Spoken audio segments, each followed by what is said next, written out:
శ్రీరామనవమిని పురస్కరించుకుని కామారెడ్డి జిల్లా తాడ్వాయి శబరిమాత దేవాలయానికి భక్తులు పాదయాత్రగా వెళ్లడం వారి భక్తికి నిర్వచనమని శ్రీరామచంద్ర గోపాలకృష్ణ మఠాధిపతి యోగానంద సరస్వతి తెలిపారు.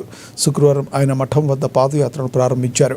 గత 20 ఏళ్లుగా ఇలా శబరిమాత భక్తులు పాదయాత్రగా వెళ్లడం ఆనవాయితీగా వస్తుందన్నారు. ఇవాళ ప్రారంభించిన పాదయాత్ర భక్తులు తాడ్వాయికి శ్రీరామనవమికి చేరుకుంటారన్నారు.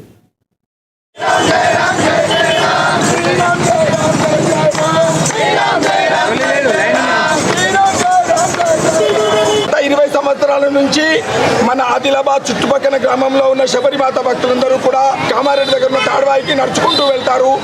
రామనవమి రోజు అక్కడ శబరిమాత ఆశ్రమంలో కార్యక్రమం ఉంటుంది కనుక చుట్టుపక్కల గ్రామస్తులందరూ నడుచుకుంటూ వెళ్ళే వాళ్ళందరూ కూడా గత 20 సంవత్సరాల నుంచి నడుచుకుంటూ శబరిమ భక్తులందరూ కూడా శ్రీరామనవమి వరకు చేరుకుంటారు. మనందరి ధన్యము.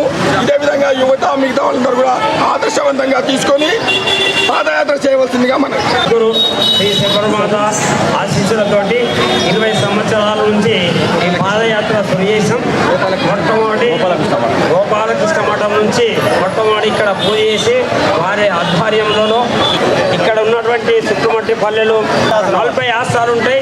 ఈ ఆదిలాబాద్ జిల్లాలో 40 ఆస్థానాల నుంచి 40 ఆస్థానాల నుంచి కనీసం ఎంత తక్కువన్నా ఒక 5 అన్న వస్తున్నారు. ఇప్పుడు ఇది 20 సంవత్సరాలు అవుతున్నది. 20 సంవత్సరాల నుంచి ఇదే పాదయాత్ర చేస్తున్నాము. మరి అక్కడ శ్రీరామనవమి అమ్మ సమాధి తీసుకున్న రోజు కాబట్టి ఆనాడు శ్రీరామనవమి అమ్మ సమాధి పొందింది, జీవ సమాధి అయింది ఆనాడు. అదే రోజు ఇక్కడ అదే సందర్భంగా ఇప్పుడు ఆదిలాబాద్ జిల్లా నుంచి అక్కడ తాడ్వాయి కామారెడ్డి నుంచి 8 కిలోమీటర్లు తాడ్వాయి ఉంటుంది. తాడ్వాయికి రేపు శ్రీరామనవమిగా చేరుకుంటాము.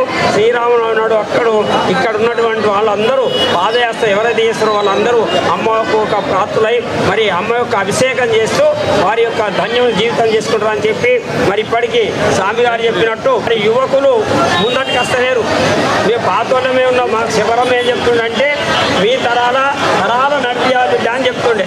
అందుకనే యువకులు కూడా రావాలని చెప్పి కోరుతున్నాం.